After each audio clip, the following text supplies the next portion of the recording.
Hello, I'm Dylan. And I'm Keon. This is Trust Your Doctor, that podcast with death-defying underwear, because this week we're doing the 10th Doctor Retrospective, featuring Death and the Queen. Written by James Goss. Directed by Nicholas Briggs. And released on May 16th, 2016. Yeah, so as usual, we've expanded our retrospective. Is this the newest Doctor Who thing we've ever on the covered? Show, I believe so, yeah. Yes. It's just 2 years old at this point. It's like a little toddler. It's like the TV episodes we just watched are old enough to go to, I don't know, they're 8 years Middle old. school or like late elementary school? Late elementary school, probably. They'll be like 4th grade. And this audio is just a little toddler that can like barely walk, if we're even optimistic, and is really just kind of sitting in its crib screaming for attention. And, we gave it attention. And, maybe we shouldn't have. Maybe we're being bad parents by giving it attention. Just if there's one takeaway from this episode that you take away, it's that, maybe you should ignore children as much as possible. Yeah, as it turns out, Keon and I are not great parents. We're looking at this toddler and we're like, "You're screaming. We're going to give you attention." And then we're like, "You're just a bad kid. You're not a great kid, Charlie Brown. You probably shouldn't be taking parenting advice from a Doctor Who podcast, let alone one run by 2 college students. Non-parents." This would be the last place I'd be looking for parenting advice, but hey, I don't know. I'm not going to judge you. You do what you got to do, I guess. Anyway, 10th Doctor Retrospective. Okay, I'm going to pull up our usual general retrospective outline that we tend to actually just disregard as soon as we actually start talking about anything. Right, and as we said like 2 seconds before we started recording, I'm glad we listened to this audio.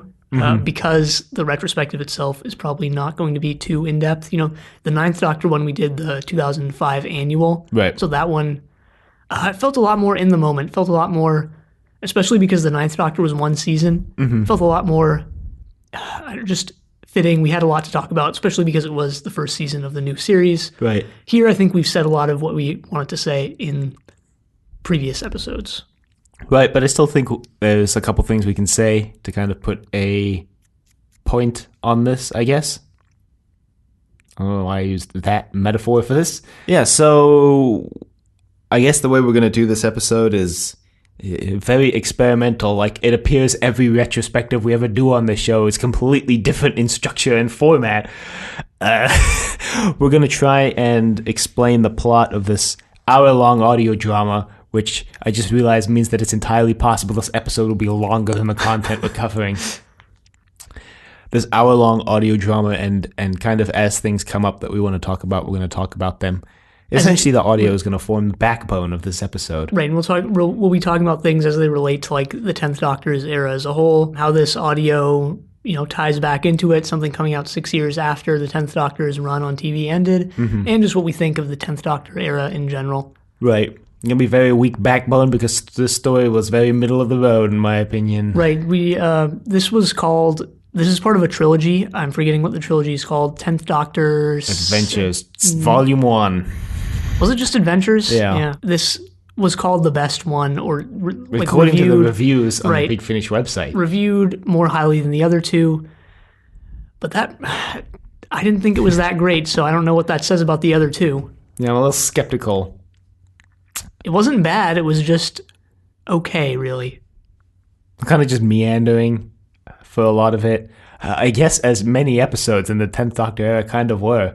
But that's not necessarily a bad thing. There was actually something near the end of this that I thought was one of the funniest 10th Doctor moments I've ever seen/heard.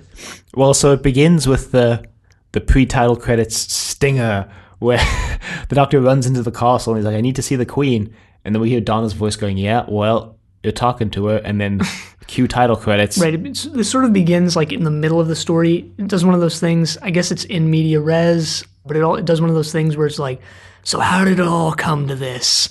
Let's look back on the last however many weeks it was.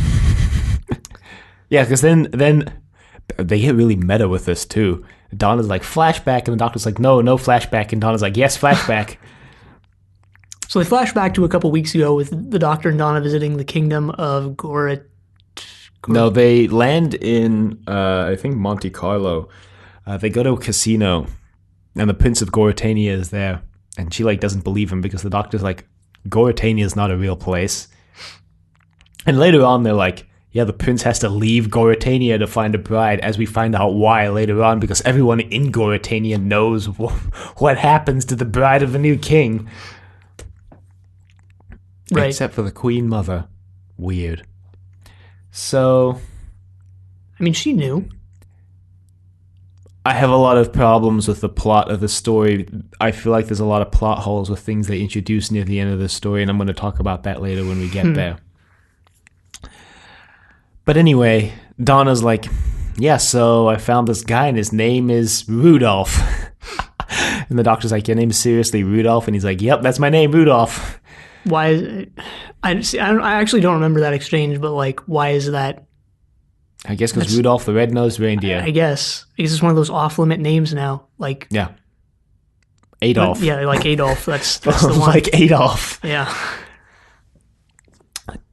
Donna has her usual. They have their like courting. This is over the course. I mean, the way it's done, it's over the course. It's not immediately, one right after the other, one scene right after the other. Mm-hmm. At least I think it would be pretty strange if it were. This is over the course of like days or weeks. Yeah, I assumed it was like weeks. The doctor's doing a lot of research into Goritania. Yeah, the doctor keeps showing up on their dates too. He keeps like cock blocking them. Cock blocked or who? They're riding in a horse. One of the horses allegedly throws a shoe, and the doctor's like, I've always wanted to use a sonic screwdriver setting for horseshoe. And then he gets off the carriage, and then they just run off without him. And he's like, wow, guys, really? Bye. So like, time passes. They go back to Goritania. The doctor eventually shows up there to meet Donna. She's apparently going to be crowned queen. Yeah, because Donna runs away from the doctor with Rudolph to go get married in Goritania. She elopes from the doctor, and he's like, and then he has to like find Goritania to figure out where she's gone. Right. And then when he gets there, he basically points out this massive cloud of death outside. Yeah, I was wondering. I thought this was kind of cool. Like, I didn't know whether or not Goritania was real. It's not, I guess. But I was like, is it an alien planet maybe? Or is it a fictional country? Turns out it's a fictional country. I thought it was an alien planet right up until the flashback when they were like, we landed in Monte Carlo in 1768 on Earth, and then he took us to Goritania. Well, he could be a visiting alien or whatever. I guess, but they made it pretty clear that it was like a country on the Earth. Yeah, it was made pretty clear, within 5 or 10 minutes. The doctor gets there and he's like, "Hey Donna, there's this cloud of death outside. It's raining fire and lightning from the sky."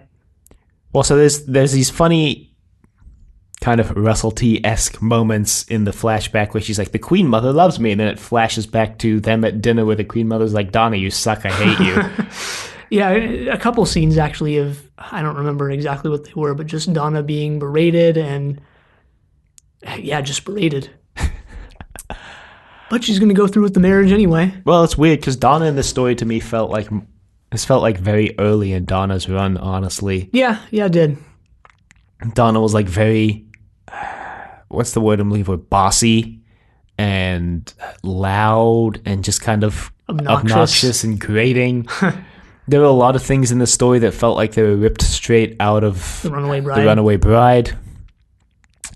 Including right down to her husband basically only marrying her to give her away to some alien species.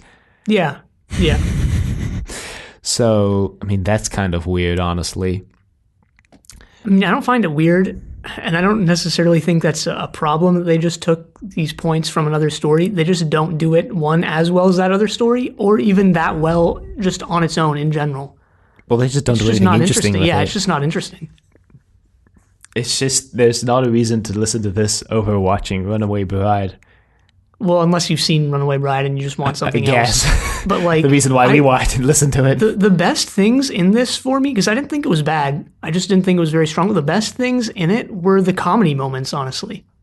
I liked some of the little asides some of the little jokes, and none of them were like laugh out loud funny, so I don't even remember necessarily what they were, but those were the most entertaining parts to me. Yeah, they were, but I mean, in my opinion, at the same time, what brings the story down is that, I don't know, there's just something really weird and off about Donna and the Doctor's characterization in this. Like, I think it just feels kind of forced, honestly. I think that might be a result.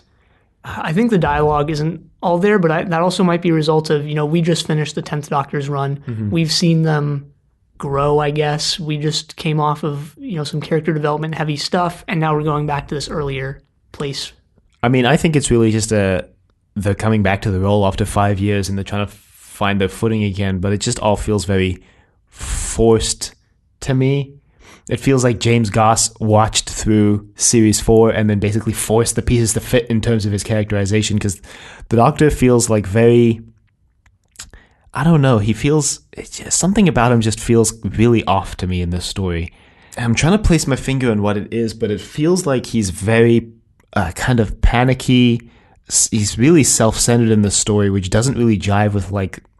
The thing is that the Doctor we get in this story is very self-centered and selfish, which is something that the 10th Doctor tends, kind of grows into over the specials when Donna leaves, which really doesn't jive with the fact that, like, Donna is really, like, early Series 4, obnoxious, bossy Donna. It's like, it feels like it's the Doctor from after Donna leaves clashing with Donna right when the Doctor met her. Well, this might also have something to do with the fact that it's just an audio, it's all voice acting. Mm-hmm. I don't know how much of David Tennant's acting is visual, because I'm not like an expert on that type of stuff, but probably a lot. Right. It's one hard to adapt, and just a different experience listening. I guess, but David Tennant's done audios before, so it's not like this is his first rodeo, right? Right. And I mean, I haven't listened to any other David Tennant audios, so I can't really compare. I mean, the other audios he's done haven't been in character as the 10th Doctor. Like, he did Big Finish work before he even got cast as the Doctor. He did a couple audios for Big Finish just as minor background characters or secondary antagonists or protagonists. I think there were some 10th Doctor audios that came out either early this year or last year. Yeah, with him and Billy Piper as Rose.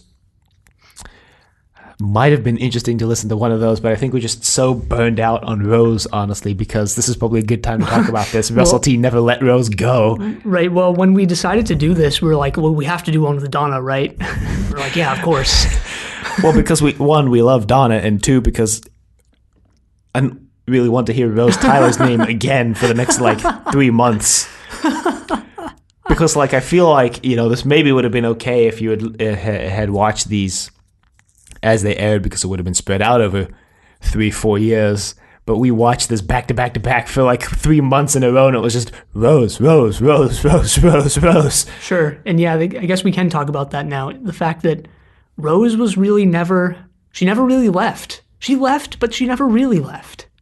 Yeah, she left, but her presence was always kind of there, looming over the show, and I think that brought the show down. I'm actually not sure. I mean, I've railed into this thing, them bringing Rose back every single week as hard as I possibly could for the past couple of months. But now looking back, I don't know. I know, and it brought the show down to me. I think it just draws the focus away, honestly, from Martha and Donna.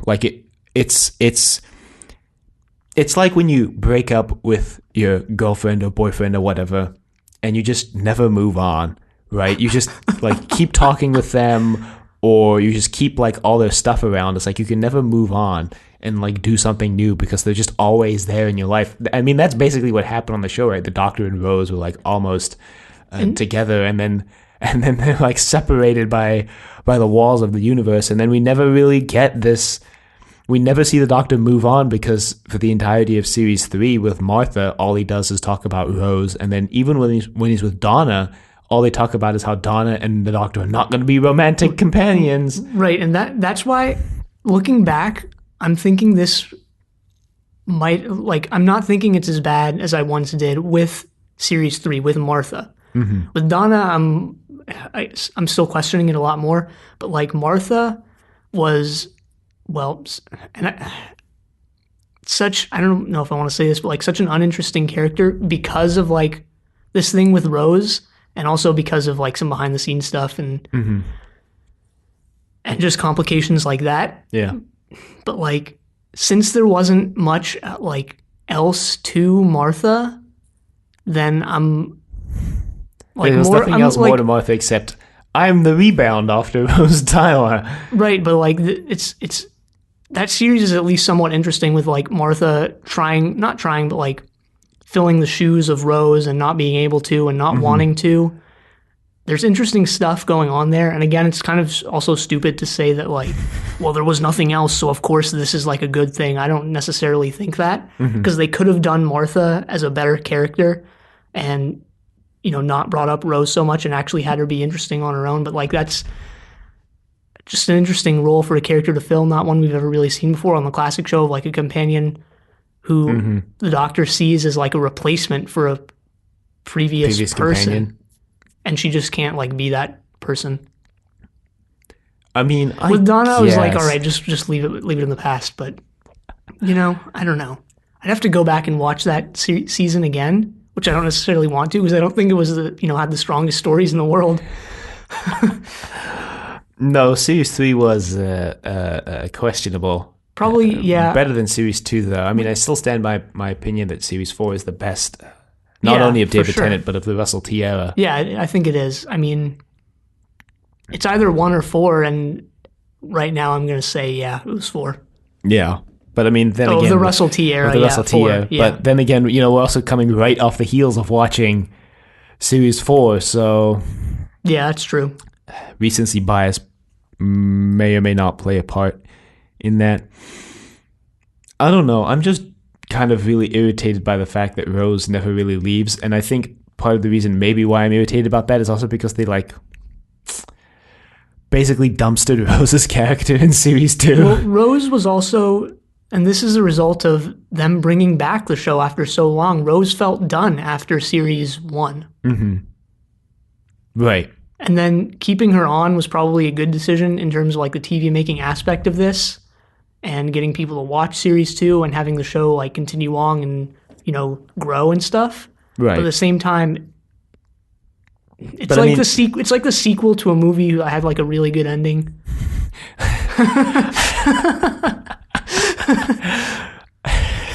It's like the sequel to a movie that retcons the ending of the first one to make it exist or something like that. Yeah, actually, that's actually a better description. I mean, but there's so much they could have done with Rose that would have made this entirely acceptable. Because, you know, Series 2, by the end of it, I was just so irritated by Rose's character. It was like, oh my God, Rose, can you just like... Can you leave? Can you leave or go back to how you were in Series 1? Because Series 2, her entire character devolved to, I love the Doctor. Which is why it's so irritating that Martha...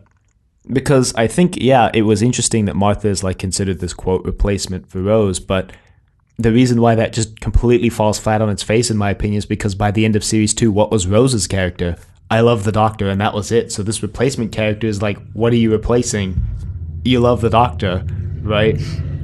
That's why it falls flat on its face to me, is because it didn't feel like there was a lot of character in Rose that Martha was trying... There wasn't like shoes for Martha to fill, because by the end of Series 2, all Rose did was just pine over the Doctor, really. Right, and that's why, like, as I mentioned before, Martha, as she's like actually achieved on the show, isn't done all that well, because it's this story about like someone trying to fill these shoes of this person, you know, of Rose. But at the same time, she also, you know, loves the Doctor and stuff like that. Right. And again, also like for no real reason. It's just, you know, immediate. It's right in the Shakespeare Code. That's like what, the second or third story with Martha, where she just automatically becomes this almost Rose clone, really.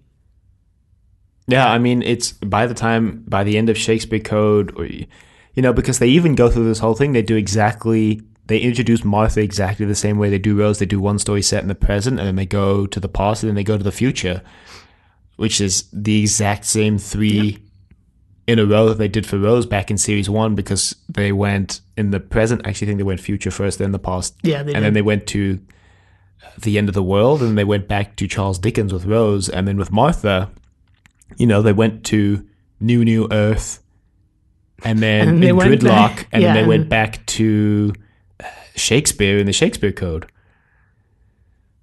Right. So, again, kind of playing into that whole Martha's the clone of Rose kind of thing, which is like really a big bummer because I know we both mentioned in Smith and Jones that we're like, oh, Martha's got a lot of potential here. Like, they can do a lot of cool things with Martha, but then they just didn't. And I think coming up, Stephen Moffat kind of subverts this really cleverly because Amy's like, I love you, Doctor. And the Doctor's like, you have a fiance, and also I don't love you, so no. Well, so I don't know anything about this, so it's a love triangle. Yeah, That's going to be painful. That's not something that I want to watch. Yeah, and it really sucks for Rory because he's just stuck in the middle of this love triangle. It makes you feel really bad for Rory. Justice for Rory, honestly. Oh, God.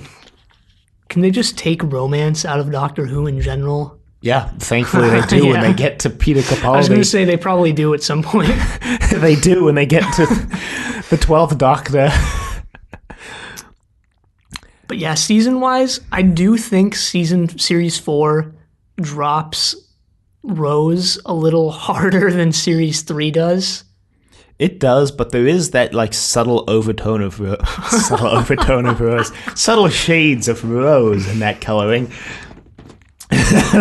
There's like subtle shades of Rose there because you have every story almost, and I didn't remember this from when I watched this originally. Every story almost, Donna or the Doctor makes some comment about how they're not together, or how they're not married, or how they're not romantically involved. Yeah, but that's not necessarily Rose, right? That's not necessarily Rose, like in the context of the story, but from like a production standpoint, that's very clearly, in my opinion, that's very clearly the production office responding to these criticisms of the Doctor falling in love with his companions for 3 seasons.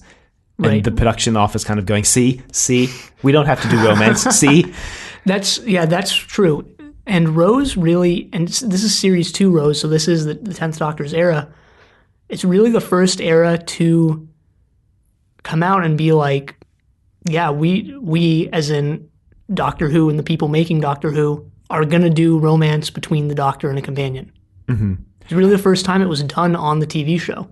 Because Series 1, there was hints of it and stuff like that. And there was a lot more to Rose, I think, in Series 1 than the romance stuff. Absolutely. It's like not even a question. Series 2 is when they really, came out and said, like, this is something that we're willing to do on this show for the first time in, 40 years, basically. And there's even a couple lines in the audio that relate to this because when the Doctor is like at the wedding and he thinks Donna's going to be leaving him, he's like, man, you humans fall in love so easily. And he's like, oh yeah, you have short lifespans. And then he's like, you all leave me like a whole ton of you just getting married off. It's like really meta. It's almost like James Goss was like, man, I really hate it when companions get married off like we do. And he's like, you all get freaking married off. I even had a robot dog who left me twice. But I mean, they've never done romance between the companion and the Doctor, which is, I think, the key difference because the classic series had a lot of the companions falling in love and then getting married off, getting married off to get taken off the show, which is like such a sitcom-y thing to do, honestly. It was such a like police procedural thing to do. They're like, just marry off someone to get them off the show because then all of a sudden they're married and apparently that means they're not allowed to like do anything. Opera thing. Yeah, it's like as soon as they're married, that like apparently means they're not allowed to do anything on the show anymore. Well, I mean, in Doctor Who, it makes more sense because there's like time travel. So when you get married, it's like they're settling down, right? Yep. But in the same time, when we get to Stephen Moffat, we get the companions are actually married. They're a married couple. So it's like, then you start to wonder, well, like when they get married, they could have come with, but. God, that's going to be a slog for me, isn't it? Damn. Yeah, you were all like, man, I'm so excited for the Stephen Moffat era. I mean, I hit you with this. There's a love triangle coming up. I'm hitting you. I'm hitting you with the cold, hard truth. It's like when you're a majestic gazelle sprinting over the wilds and then you just run into like a brick wall. The majestic gazelle sprinting away from the Russell T era towards the Russell T cheetah. Yeah, you think the grass is always greener on the other side, but no. Plot twist. The grass is never green. Anyway, there's a giant cloud of death outside. Yeah, there's a People giant cloud of inside death outside. sort of refuse to acknowledge it. All the windows are stained glass, so they don't really see outside. Some really clever imagery and symbolism there, I guess. Well, not all the windows are stained glass, just like in this one room, because later on when the Doctor confronts the Queen Mother, he's like, you're in the one room in the castle that you can't actually see out of, even though it's filled with windows. Right. So... Donna does actually eventually look outside, and she goes, whoa. Yeah, because she takes the Doctor to the ramparts, and they're like, "Wow, there's a cloud of death approaching." And the cloud is being really obvious about this. It's not mincing words at all, because it's saying, "I am death. Yeah. The debt must be paid." It's a talking cloud. I just imagined, this is so silly the way I imagined this in my head. But there was an episode of The Next Generation where there was, I don't remember the exact plot of the episode, but everybody was kind of delusional, and there was like a little cloud, and Picard, there's like a cloud in the Enterprise, and Picard basically draws a smiley face in the cloud, and that smiley face cloud is how I imagined the cloud in this story. I'll find a picture to put in the show notes so people know what I'm talking about. Yeah, I have no idea what you're talking about. But in my head, this was just so totally just comical, honestly. Well, again, I think the comedy stuff in this is the best part of it. So, maybe you do want to, that's the thing about the audios, is you can imagine them however you want, or not even imagine them. You can just totally experience it as audio if you want. Right. I mean, I listened to this while I was driving, so imagining too much was a little bit limited, considering I was trying to also be a safe driver. Well, your loss, you don't have to be a safe driver. No, I don't. But then I might end up with a loss of a very different kind if I'm not a safe driver.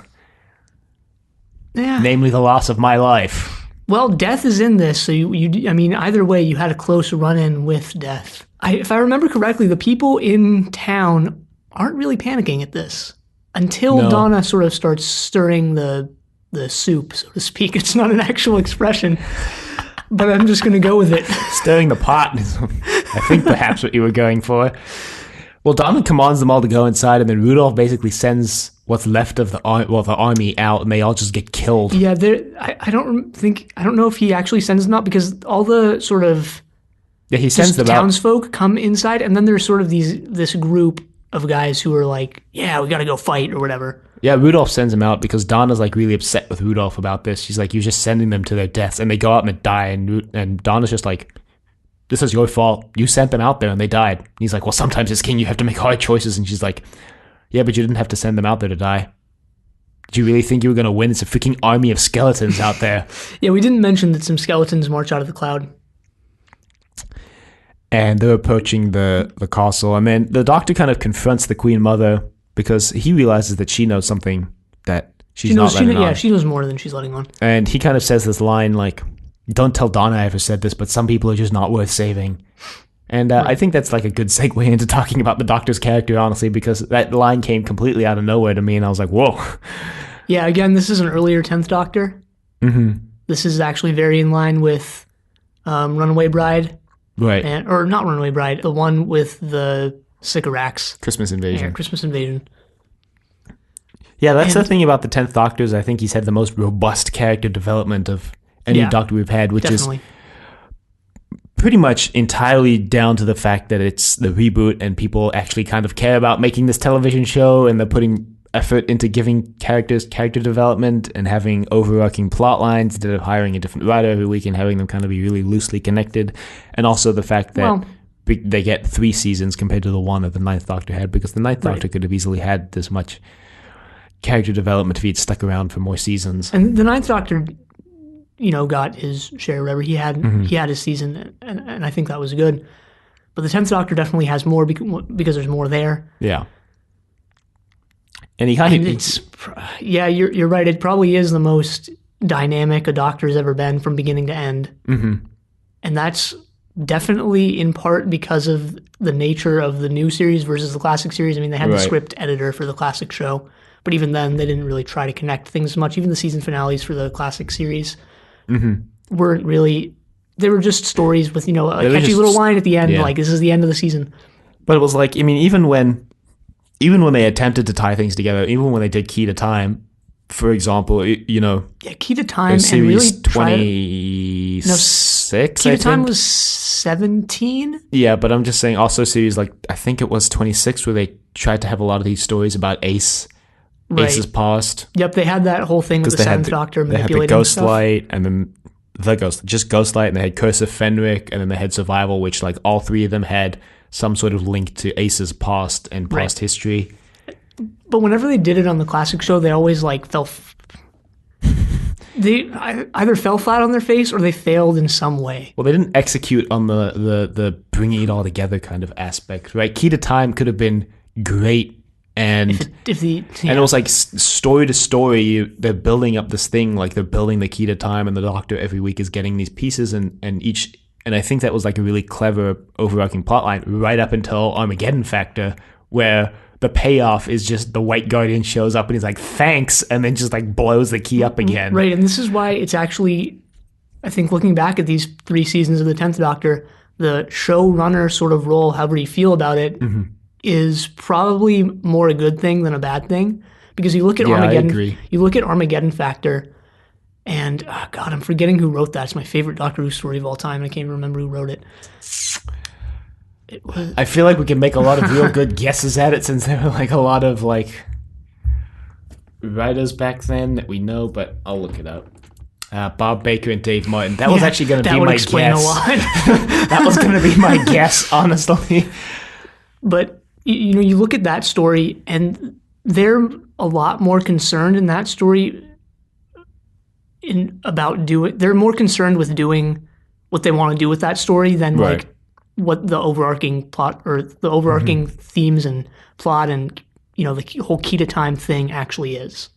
Well, I think the reason why the showrunner position is a net good is not only because it allows them to write for their own show, which I think was something that, I'm not going to say hurt the classic series, but definitely had some sort of effect on the classic series, that the script editors weren't allowed to write for their own show. But in doing that, I think the showrunner is allowed to have this kind of grand vision of what the entire season is supposed to be. And then he hires these writers, and I think by being able to write stories in the season, the writers he hires, or she, the showrunner can definitely be a woman, are allowed to take a little more liberty with the overarching plotline, because the showrunner can basically decide to insert these kind of keystone stories throughout the season that link the overarching plot together. Right. It makes the season as a whole a lot stronger thematically, and like the ideas in it are more coherent and work better usually. I think because it allows them to just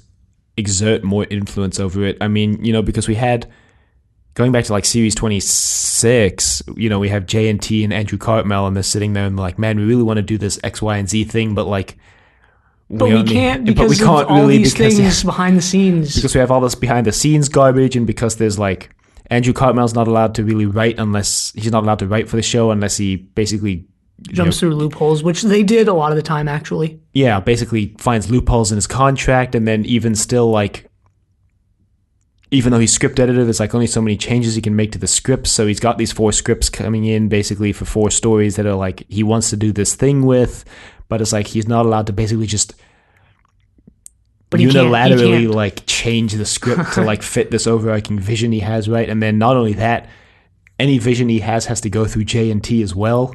Like J&T's got to approve everything, really, because J&T is really the head honcho. So it's like too many cooks spoil the broth almost. But going back to the 10th Doctor's character development as a whole, I think it really works because we don't actually lose that core essence of the 10th Doctor. When he first starts in the Christmas Invasion, he's kind of abrasive, but he's like, no second chances. That's the kind of man I am. And, yeah, he becomes like a nicer person throughout the course of his run, or less abrasive, but at the core, there's still that kind of no second chances vibe to him all the way right up until like, end of time, basically straight on through. It's very rare that he gives them second chances. I mean, look at Family of Blood. He runs away because he knows that if he stays, Family of Blood and Human Nature, he knows if he stays and allows them to chase him down, he's going to do something evil. And when they eventually, when they eventually catch him, he imprisons them all for like eternity in all sorts of different like evil places. Really, he traps the girl in the mirror. He locks the guy in chains made from a neutron star. So, right, we see how that changes. This is stuff we've all really touched on as we watch these episodes. We see how that changes, and we see what that's sort of doing in the show itself, all throughout the 10th Doctor's run, really. Right. I mean, because and then we get that whole plot thread too, which I don't think we've talked about a lot. That Russell T introduces that like the 10th Doctor has to travel with someone. Like, well, that's actually set up in Rose. Right. PTSD really is really where they're going with that. But like the 10th Doctor or the 9th Doctor has to travel with someone, otherwise they become like a bad person. And that's really exemplified by like Donna in Partners in Crime, because your Donna's like, you need someone, so I'm coming with you now. Here's my suitcase and we're going on an adventure. And then, when Donna leaves and the Doctor just basically travels down this really dark path after Donna leaves because there's nobody there to stop him. Something which is also touched on again before in The Runaway Bride, where if Donna doesn't stop the Doctor from like drowning the Sycorax, he drowns with them, as we see in Turn Left. So the 10th Doctor was my favorite for a long time, actually, because of this. Because I just really liked his characterization, because he's fun and upbeat, but there's also like that dark side. It's kind of almost what they were going for with the 6th Doctor, except successful. David Tennant has a lot to do with that probably as well. Right. Because of how he plays the 10th Doctor. No, I mean, absolutely. I think part of the reason Doctor Who has always worked is because the actors always also bring something of their own to the role. I mean, Tom Baker. Say what you will about Tom Baker, but the 4th Doctor wouldn't have worked without Tom Baker. But I mean, maybe we can talk about David Tennant for a minute. He was the youngest, or at least youngest looking actor. I think he was the youngest, actually, to play Doctor Who at this point. No, Peter Davison. Oh. Well, he looks younger than Peter Davison. So, definitely. As far as I know, it was Peter Davison.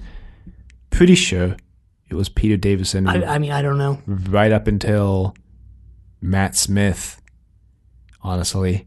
Well, I mean, all right. I know when Matt Smith was cast, he was the youngest, and he still is the youngest, and probably will be for a long time, because he was only in his 20s when he was cast to play the Doctor. Sure. David Tennant, just appearance-wise, looks far younger, really, than any of the other Doctors. He's aged really gracefully too, because he still looks that age now. Like, but I mean, what do you? I don't think we necessarily have much to say about that. But I don't know if you. I obviously started with William Hartnell. Started with episode 1, but I don't necessarily mind having the Doctor like not be an older like guy. But I wonder if there are people out there who are like, nah, this isn't the Doctor. He's too young, looks too different, or whatever. Something like that. I don't know if there's people out there like that. There's outcry now. It's like, oh, the Doctor's a woman. Doctor was never a woman. I'm done with this show. I mean, there was outcry when they cast Peter Capaldi, because it was like, it's an old man. Like, it's not going to be fun anymore. Like, he's just going to be grumpy and old. But that was probably new fans, right? Yeah. Yeah. Classic fans were like, bring it on. Let's go. We're back, boys. I'm going to watch this show again.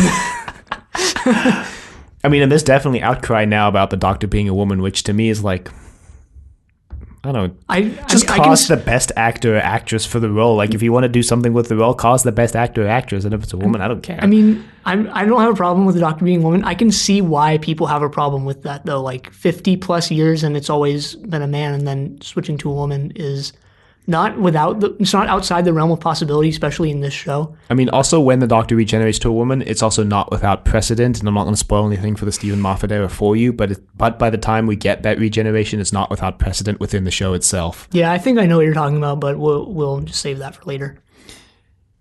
But I mean, that's definitely something to consider. Personally, I think there's always outcry when they cast a new Doctor, kind of like hashtag not my Doctor Who.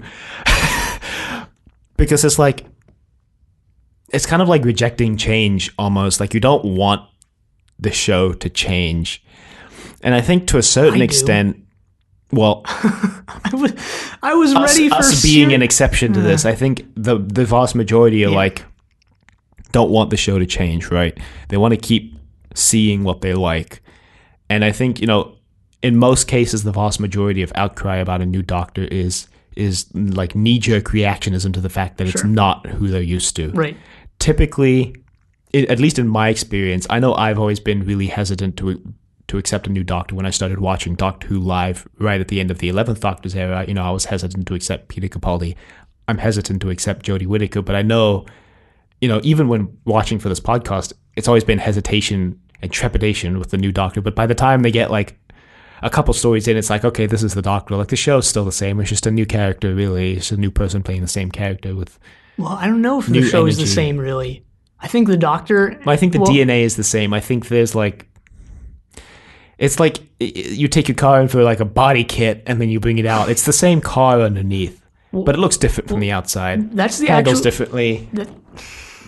Still the same car underneath. That's actually the interesting thing about Doctor Who is that it's this show even from the beginning. It's like it's always thematized change, like regeneration. That's always been like the sort of backbone of Doctor Who, right? Which is like a weird thing to think about. Like the only thing it's done consistently is like. It focuses on change. Well, it's almost a Ship of Theseus thing. If you don't know the Ship of Theseus paradox, it basically goes like you have a ship, like an old-time sail ship, right? And basically, every time you come back from your voyage, you like take one plank off the ship and you replace it with a new plank, right? And so eventually, at some point, you've replaced every plank on the ship with a new plank. So the question is it the same ship? Or is it an entirely new ship because all the planks are different? And then you can go even further and say, what if you take all the old planks and rebuild the ship? Now you have two ships, which was the original ship. Yeah, and this is like a philosophical problem, and there tons of theory about this as well. Solutions to this paradox. But basically, my point is Doctor Who is like that because there's actually a good scene about that in Ulysses. Every time we get a new doctor or a new showrunner, a new producer, a new script editor, they change something about the show, right? So the question is, at some point, look at, while we're recording this, actually, a trailer for Jodie Whittaker's run of Doctor Who is being released as we speak. But like, say, also, the World Cup finals are being played. Exactly. You're like, look at that, and then compare it to Unearthly Child. Like, it's the same show in name, but how much of it is the same and how much of it is different, right? And that's the thing also, is that I don't feel like there was ever like a really big catalyzing change except for the classic show to the reboot, and that was because it was off air for how long was it? 17 years. Yeah. But even then, going back to that to series 1, I remember being totally shocked at how similar it was to the classic show. Yeah. I mean, that's the point I'm trying to make, is that every time there's a change, it's like really gradual, but then you look over the whole course of the whole thing, you're like, wow, it's changed a lot. Yeah. It's regeneration, right? It's not actual change. It's just but regeneration is death, as we found out in the end of time. Anyway. I mean, there's a similarity there between that and the 10th Doctor too. You look at the 10th Doctor, the start and the end, you're like, wow, that's like pretty different, but you look at the individual episodes, you're like, wow, the change was like really gradual. Sure. Anyway, skeletal host is coming out of the cloud. Some people die. The gist of the story is basically we find out that like Goritania has a perception filter around it, which is put up by the cloud is I'm trying to remember the name now. It's not Mephistopheles, it's a shortened Mephistos or something. I forget what they're called. Something like that. The Mephistoles. Mephistoles, right. And this is from Mephistopheles, who, if you don't know, is from the German, not fairy tale, myth, I guess, the one about Faust, and he sells his soul to Mephistopheles, who's a demon. He makes a deal with death, basically. Probably where the comic book character Mephisto takes his name from, too. Yeah. Yep.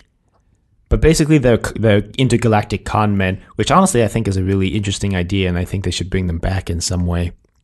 It reminds me a lot of the Ferengi from Star Trek. The Ferengi are this race that are like basically capitalism taken to its extreme. All they care about is like money. Basically, everything is money based. Their entire society is based around making as much money as possible.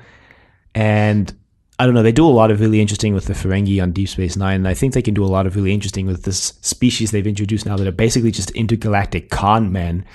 Right. I'm sure these guys never appear on the TV show, though. No, I went to their wiki page, and this is the only story they appear in. So, well, there's always the chance that they might bring them back. And the Doctor's been really befuddled by the flag of Goritania because they don't. That's they how they protect destroy the castle. They just put the Yeah. flags up around the castle, and the sort of host of skeletons doesn't attack. Yeah, so there's writing on the flag that isn't translated by the TARDIS, number one, and number two, the skeletons and the cloud don't destroy the flag. So the Doctor's kind of befuddled by this, but then he figures it out, and they go to the wedding, and basically he reveals that the flag is an unbreakable contract signed by like the ancestors in Goritania with the Mephistols about... Basically, the procedure is they place this perception filter over Goritania. Which is why nobody knows where it is, and it's sort of this unknown country. And in exchange, they take the wife of the new queen. I was a little unclear about this, if they take every bride of... I mean, they can't because... I don't know. It doesn't really matter, actually. Well, see, this is the part where I was really confused and, like, really befuddled, honestly, by the entire, like, reveal here, because at first the way they're talking makes it seem like every bride gets taken by the Mephistols, but then I was like, well, that can't possibly be because the Queen Mother is still there, so clearly there was at least one who didn't. Yeah, I guess they don't taken, take all of them or whatever. Right? But then, like, the Queen Mother indicates, later on, she indicates that, like, she says, we have given you hundreds of years of peace, and I'm like, but she's not 500 years old, right? So, like, why maybe is she saying it like that? Maybe this isn't in the story, so this is just speculating, and maybe they should have gone this way with actually having a concrete line about this, but maybe they like froze time in that country or something, and they've just been doing this, and that's why they have to keep going outside the country to get the sacrifices or whatever. Well, they did say that the reason why Rudolph goes out of the country, well, not Rudolph in particular, but this is the other thing too, because when they talk about Rudolph going out of the country to get a bride, he indicates that this is something that like every prince before him has done. He's like, it's customary for the prince to leave the country to get a bride. And the Doctor's like, yeah, I wonder why, because probably being sold to death is a bad like deal. And then Hortense, who's this maid who's been helping the Doctor, who we forgot to mention, is like, it doesn't appeal much. I wasn't really feeling Hortense. They were hyping Hortense up to be, a great companion. The Doctor's like, yeah, you would make a great companion. I wasn't really feeling it. She really just went along with the situation. She really just did whatever the Doctor said. I was fine with it. I was fine with it. There's a scene where, we can get back to what we were talking about in a second. There's a scene where Donna is teaching some of the maids how to read, which is interesting. It's cool. It wouldn't have actually been that rare for a maid to know how to read in the 1780s. That's when this takes place, by the way. 1786. Wouldn't have been too rare, actually, for a maid of a wealthy family to know how to read back then. In England, at least. But she teaches them shorthand, which I think is what the Doctor has a problem with. Which it doesn't exist because yet. Shorthand hasn't been invented yet. Yeah. But basically, Donna decides to give herself to Death to save the kingdom, because if Death takes her, then they leave for however many years or whatever. And then she reveals that she made her underwear out of the flag. Right. That's because she was going... The wedding was still, on for all of this, even though all of this had been revealed, and Donna was like, well, I gotta go through with it. But she had, I think Hortense specifically, sew her, like when they went to go put on her wedding dress, this is when they did this, right? This is when they made this underwear out of the flag. That would be considered sacrilege in many countries. Yeah, probably including this one, depending on where you go. Yes. And basically, because the contract is unbreakable, Death can't kill Donna. So Death kind of destroyed. Death is really just a Mephistole in like disguise. There's this weird thing that they introduced in this story. Partially it makes sense because it's like Donna's like, everything's about you, Doctor. You have to ruin my wedding day. Like, honestly, there's a giant cloud of death, and who's here? It's you, because death follows you, honestly. And then later on, the Doctor's like, oh, you were looking for me all along, Death. But then turns out, no, it's just this deal that they have with the Mephistoles, and they weren't actually looking for the Doctor at all, because the Doctor assumes it was a trap for him. And Donna's like, wow, you got to be so selfish. Everything's about you. And I'm like, but you You were the one who made it about him earlier. Well, this is Donna.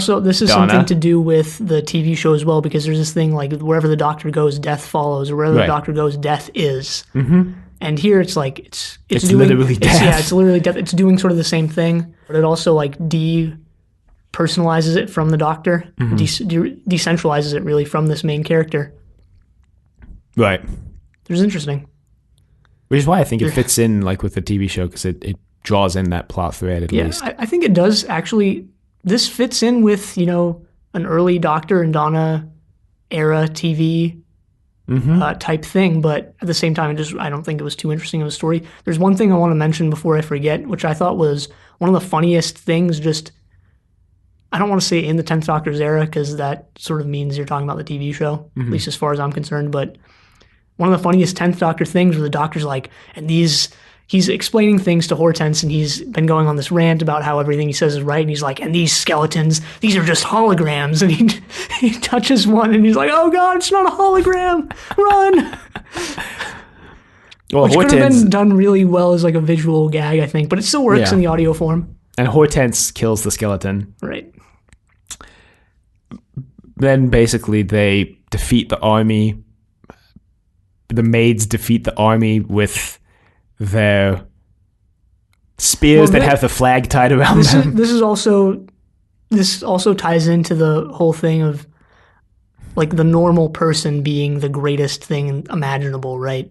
The maids are the real heroes. Because the army is destroyed. Yeah, the royals are like really nothing. They don't accomplish much, and they actually like are pretty bad people. The maids are the real heroes of this, and there's even this line at the end or near the end where the Doctor's like, "Yeah, this Hortense is worth like 10 of you." He's talking to Rudolph. Mm-hmm.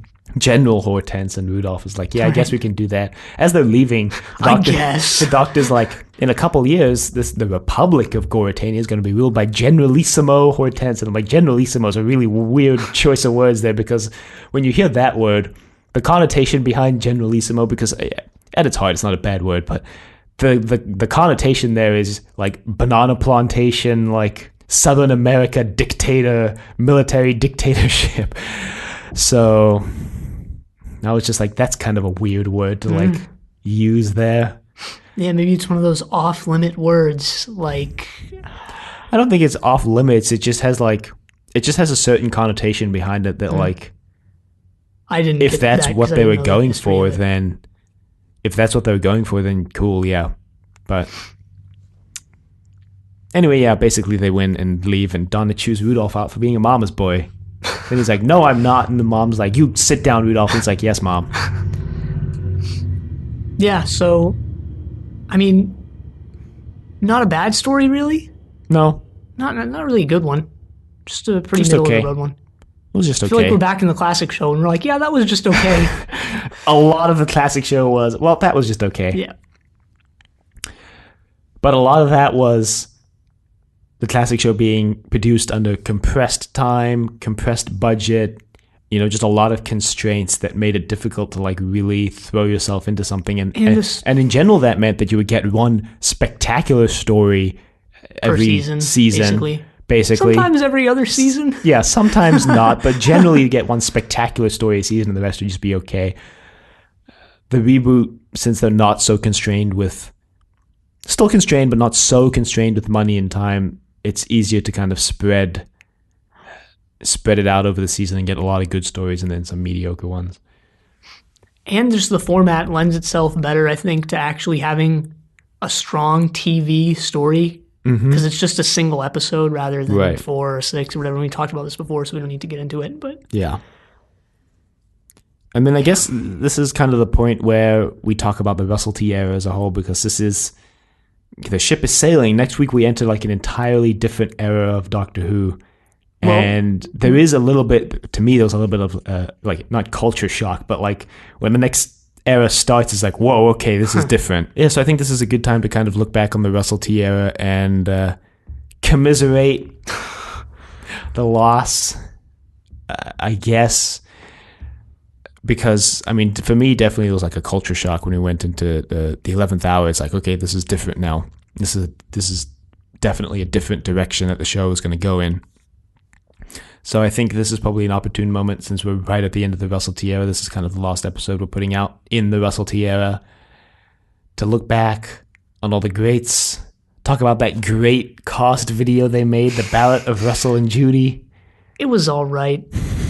It was okay. Got repetitive. I mean, you can go watch this. It's on YouTube if you want. It's this song that they made about... Yeah, John Barrowman, David Tennant, and Catherine Tate. Yeah, they sing it. They dress up as multiple different characters. Yeah, mostly it's Russell and Judy. Right. But I think themselves at some point, or their characters, I don't know. They're basically singing about them bringing back Doctor Who, and it basically goes through like the entire Russell T era of Doctor Who. They talk about casting Billy Piper. They talk about casting Freema Agyeman. And they talk about sort of their hesitations about bringing it back and why they want to bring it back. Right. It sort of goes back and forth. And then at the end of it, because the whole thing is Julie, I've been calling her Julie, saying like, let's do it, let's bring Doctor Who back, and Russell going, no, I can't do it, it's too much not the responsibility. Whole thing. The beginning was sort of flipped, but yeah, you're and right. then at the end of it, Russell finally goes, yeah, let's do it, because he's like, we've got a great way to regenerate out 10, so let's just end it. Let's leave. Basically. Again, I don't have too much to say about this. It was interesting. It was fun, in my opinion. I was surprised how well Tennant and Tate and Barrowman sing. They sing really well. I don't know if there was some audio manipulation involved there. I don't think so. It didn't sound like it. Yeah, I don't know. And then they also made a little fun video to show at the wrap party. They got all the cast and crew to like... Basically, I think they did it during the filming of The End of Time to do a fun little lip sync video. That's when they would have all those people around. To the end, to the Proclaimers' 500 Miles. Yeah. Which is one of David Tennant's favorite songs. Honestly, I think it was fun, and the real hero of that video was Sue from catering. Shout out to Sue from catering. I like the Ood doing the Ood dance. was That's probably also my a solid addition. Also a solid addition was Timothy Dalton looking like he didn't know what the hell was going on in his segment. So, I mean, should we go back and look over the Russell T era and do some favorites? Yeah, let's do some favorites and least favorites. I think that's a good way to end out this episode and all right. Put a capstone on the era, really. Favorite companion, maybe start with? That's a pretty typical one to do. Favorite companion? Donna, for me. I don't think it's Rose, even close. I think it is close because Series 1 Rose is really strong for me. But if you're looking at Rose and if you're looking at this whole era of the, that's the thing. I don't know if you really want to consider Series 1 Rose, and I think you kind of have to. Well, maybe not. I think you have to consider Series 1 and 2 Rose together when you're considering Rose. Yeah, that's why if you do that, then she's really close to Donna. Okay. I mean, in my opinion, she's not. In my opinion, Donna's far and above best. I don't think Series 2 Rose can drag down the greatness of Series 1 Rose. I think she can, and I think she does. But Donna still holds out the strongest. And I'm glad we listened to this audio, but I'm also hesitant to say, like, yeah, I wish we got more Donna because of what happened with Rose. But hey, we didn't get more Donna, so it's nothing to worry about. Yeah, it's good. Least favorite companion, Martha. And just because it's not she's her fault. It's not her fault. Freema's fault. It's just because she's... I feel so bad for Martha a lot of the times because she's just sandwiched between these two companions that are considered great, and she's just kind of there trying to fill the shoes of Rose, not really forging her own path like Donna does, and just overall, because of that, being really rather uninteresting. And even then, if you go back and watch the show now, there's something that's always out of place about Martha because you get Donna, you get one episode, you get Runaway Bride with Donna. Right. And then Martha shows up, and if you know that Donna's coming back, it's always like, well, this is sort of just an in-between companion, right? Donna was there, and I know she's coming back. Right. We have these 13 episodes with Martha. Mm-hmm. To get through, really. Yeah. Martha does get a fun animated special, which is the length of an actual episode, and I was thinking maybe we could have done that if we wanted more Martha, but I think more Donna was the way to go here. Might do that eventually. We definitely will. The new content every week till we die. James Goss, the writer of this, actually produced a lot of Doctor Who animation. He's actually written quite a bit of stuff too. I didn't make the connection, but he wrote the Pirate Planet and City of Death novelizations. City of Death? City of Yeah, Death. City of Death. And he also novelized the unproduced Douglas Adams script Doctor Who and the Cricket Man. He's one of those writers, I think, who isn't really big on the TV show, so he doesn't get a lot of credit, but he's actually done a lot. Yeah, he's one of those writers who's like actually really big in Doctor Who, but not because of the TV show. Yeah. Kind of like, Trevor Baxendale. Shout out, because he follows our Twitter feed. Yeah. Do we want to do favorite story? You'd probably have to pull up a list of stories, which conveniently is already pulled up. For me, it's Midnight. So, of this era, it's Midnight, in my opinion. I just really like Midnight. I think it works really well as a story. It's self-contained. It shows off the Doctor being clever without being obnoxious. It has a monster that I think is really well created, well realized, that just really works, in my opinion. Yeah, Midnight was great. For me, it's probably Silence in the Library / Forest of the Dead. That's a really good one, too. I mean, that's definitely up there for me, personally. Or for that or 42, really. Least favorite is a little more tricky because there are very few. More to pick? No, there's not. There are very few that were like explicitly bad, but I'm deciding between Love and Monsters and Fear Her. Oh yeah, those were in series 2, weren't they? It has to be one of those two. And honestly, they're both so bad that you just can't. I don't even want to pick, so it's between those two for me. Love and Monsters was worse for me. Yeah, Love and Monsters was probably worse for me too. I don't really want to pick though. It's just both of them, just at the bottom. It's just like unequivocal. They're both at the bottom. That was just such a dark period for us. Because you had The Impossible Planet and Satan Pit, which was okay, and then it just crashed with Love and Monsters and Fear Her, and then we had Army of Ghosts and Doomsday, which once again Impossible Planet and Satan Pit. Was a thing. So, you want to go like best thing about the Russell T era, and then best least thing, like best thing that was introduced, best thing that they never done the before. Sonic Screwdriver looks really cool. Worst thing that was introduced is that it's used every week for 10 different purposes. Yeah, that was done. That was done in the classic series too, but at least in the classic series they had the wherewithal to be like, we're doing this too much, and then blow it up in the Visitation. Yeah, it was in the Visitation, wasn't it? Or was it in Horror of Fang Rock? It was the Visitation, because the Fifth Doctor's like, you feel like you just destroyed an old friend of mine. Why do I remember like a fake out right out of the Sonic Screwdriver in Horror of Fang Fake Rock? out right out of the Sonic Screwdriver. No, really. The Sonic Screwdriver is going to get married off to Sonic lipstick that Sarah Jane carries. Yeah, I'd watch it, but no, I seem to remember something like Horror of Fang Rock where it like blows up or something, and the Doctor's like, "Don't worry, I have another one." He takes it out of his coat or something. I don't remember this. I don't. Maybe I'm just making this up. But maybe you're preempting next week when it blows up, and it's a preempt fake out, but the episode ends with the Doctor getting a new one, so it's. Wow. Steven! Okay. Steven, here we go, because this is one of my big problems with Steven that we're going to really get into. Steven, in my opinion, is worse with the Sonic Screwdriver than Russell T ever was. So, but that's partially because I think the BBC realized that the Sonic Screwdriver was a really easy merchandising trick. Yeah. Well, we'll have to see how it's done, or I'll have to see how it's done at least, because I think you can use it a lot if it's done well. And done well is a vague thing to say. Just like how you can undo consequences if it's done well. Yeah. Yep. Well, I'll have to see. Anyway, favorite thing from the Russell T era is what we mentioned before, just how they're able to now thematize certain things and do like a good job with sort of running ideas on the show. Mm-hmm. And this is due to, again, how the show's made, but that's also part of what we're talking about. Least favorite thing? That's hard because there's not much I dislike. I mean, I just like the Sonic Screwdriver coming back every week for a billion different purposes. If it was like once a week and had a consistent purpose, like opening doors, which it does seem to open every door in the universe.